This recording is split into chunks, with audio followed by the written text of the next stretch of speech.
Hey folks, Chef Jesse, how's everybody doing on a Wednesday evening? So, you know what? Today we're gonna have I'm gonna be trying something new. I did it once. I don't remember. We're gonna be doing some sliders, some hamburger sliders, but I'm not gonna make the regular patty. What I'm going to do is gonna make like a ground beef. So it's gonna be like a sloppy Joe sliders with the ground beef, real nice with cheese and everything. I'm telling you, it's gonna look nice. But first of all, I went looking for onion rings in this supermarket that I go to. They're building another supermarket across the street, a Met Fresh. I hope they are, because Super Fresh is a piece of crap. So anyway, I can't find stuff that I want to do. So I wanted to buy some French fries, not French fries, some onion rings, and they only have onion rings like every 2 months. I don't know. I just don't get it. I don't get it. But anyway, with that said, I said, you know what? I'm gonna make my own onion rings. Why not? Why would I make my own onion rings? Right? So, let's see. So let's start making my own onion rings, and let's see what we're gonna do. So, bear with me. I don't think I've ever made onion rings before, or if I have, I don't remember. Okay. So what I'm gonna be doing first, I'm gonna be slicing up the onions, right? So I got some nice onions here. I got a big, nice Vidalia onion. Okay, so, make it big. So, my nice big onion rings. Okay. Okay, let's get this in a bowl. Okay. So, what we're gonna do here first, we're gonna take them apart. Okay. There you go. And the thing with onion rings, they're unique because some of them are small, some of them are big. See? That's what makes them unique. Okay, so if they're broken, I don't want them. Okay, I got enough broken ones in a bag every time I buy them. Okay, so just get whatever you can here. Okay, there we go. I'm gonna take these onion rings. I'm gonna make these into nice onion rings. I'm telling you. Okay, what's this? Is this 2 or 3? Okay, I don't know what this is. Okay, so look at that. You got onion rings already. Oh, so I'm gonna take the outer layer. There we go. And if you find these big, huge onions, you can make huge onion rings. But for now, let's see. We're gonna make this little.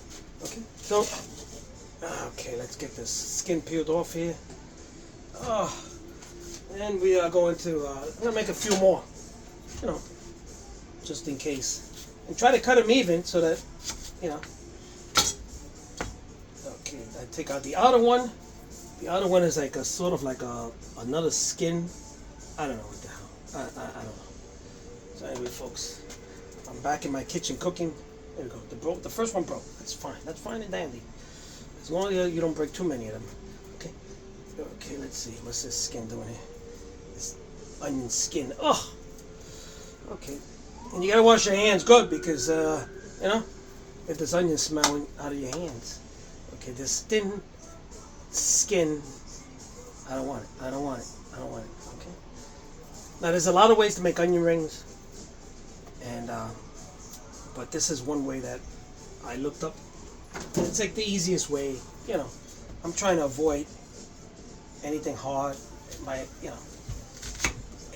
Any hard recipes. Okay. Don't get your mind in the gutter. Okay. So I think I have enough onion rings here. And you can actually freeze these. You can actually freeze them just like this, and fry them up later on. Okay, so there we go. Okay. Yeah. But I'm not gonna be freezing anything because whatever is left over, I just toss it. I don't have time for this. I really don't. I don't have time. Okay, let's get this onion away somewhere. Okay, I'm gonna wash my hands. Okay, folks, so I have about a cup, 3/4 cup or a cup of flour. I'm going to put in some, let's see, I ran out of here. I got some more though. Okay, so let's get a spoon. I'm going to put a teaspoon, I'm going to put a teaspoon and a half of this baking powder, okay? I don't know why my dog's shaking. Okay, so the baking powder is going to make it crunch a bit. Okay. And do we have? No, this is it. Okay. Oh, I just bought this. I forgot. I'm losing it. Okay, it's all over the floor. Okay. Okay, so I'm gonna put about a teaspoon, a little bit more of baking of cornstarch. Okay. The cornstarch helps make nice and crunchy. Hopefully. I don't want no soggy. Okay. Then I'm gonna run the water. I need cold water, real cold water. And the cold water coming out of the sink is okay. It's it's winter time. The water comes out very cold. And let me get a measuring cup. And we're gonna get about a cup of hot cold water. Okay, we got about a cup and a quarter. That doesn't matter. So I'm gonna slowly put this in here. Okay, I'm gonna slowly put it in the mix. And what I'm looking for is a consistency of like a pancake batter. Okay. Okay. So let me put I forgot. Let me put some.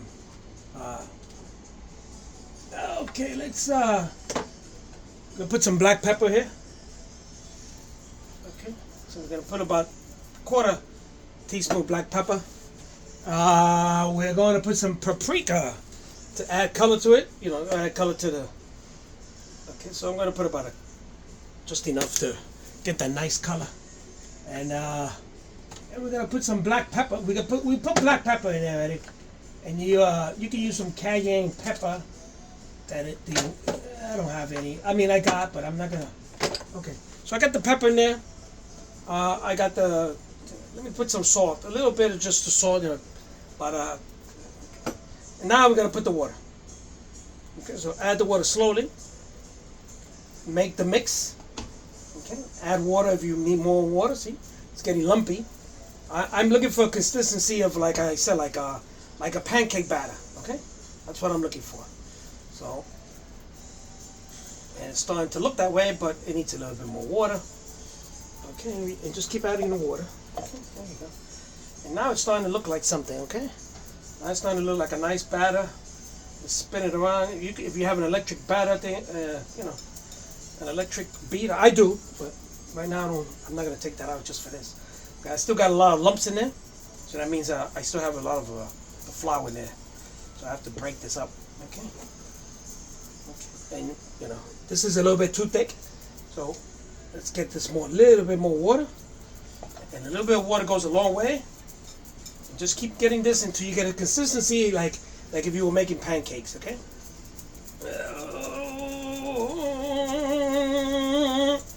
Okay. There you go. You see that?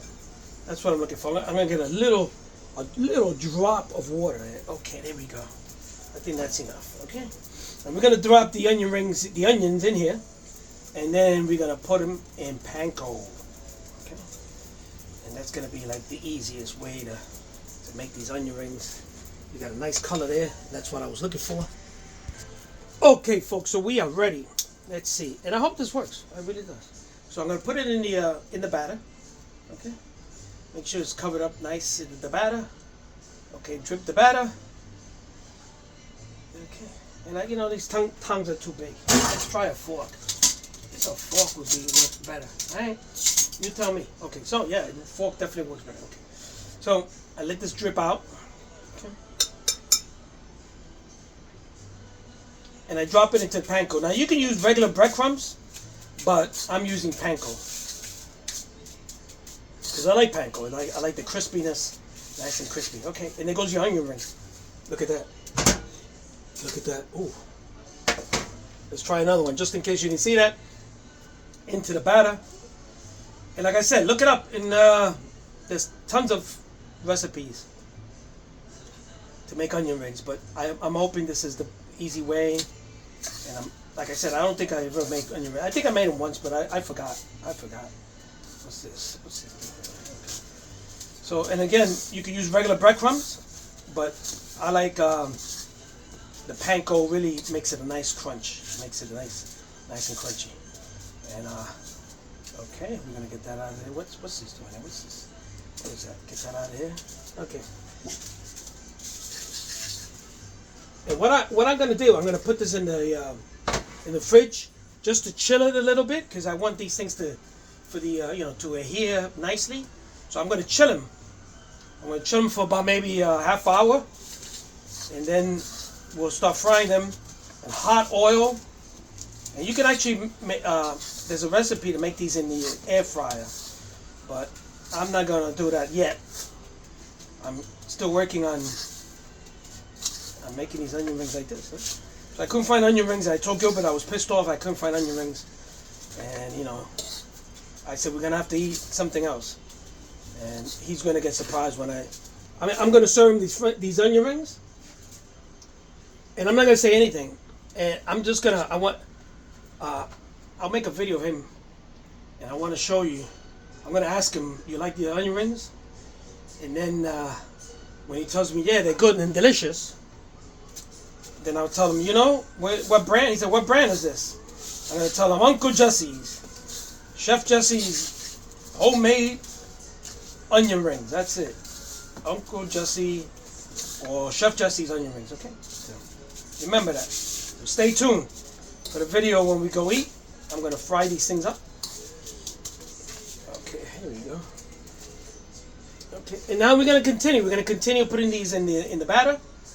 Okay, let's my fork is getting okay.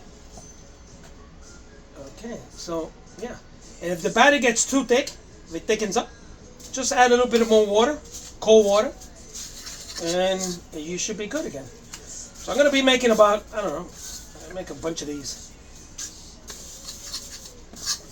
Okay. First time experimenting, so I think first time. I don't remember making onion rings before, but nevertheless, these are my onion rings, and okay, need some more panko. Okay, there we go. Some more panko. Put that in there. Oh yeah, don't worry about it. Okay, I'm gonna use that. I don't have any counter space. This is my counter. So you gotta bear with me, folks. You gotta bear with me. Okay. Make sure you get those little corners in there. Okay. There we go. Okay. And we're gonna continue. So there you got it, folks. I made my onion rings. I put it in a tray, and I put it in. I couldn't fit them in the freezer. I wanted to put them in the freezer, but I put them in the fridge on top and the back, where it's cold. Let them chill for a little bit. And then we're going to start frying them up later on when I make my Sloppy Joe sliders. So stay tuned for that. Talk to you later.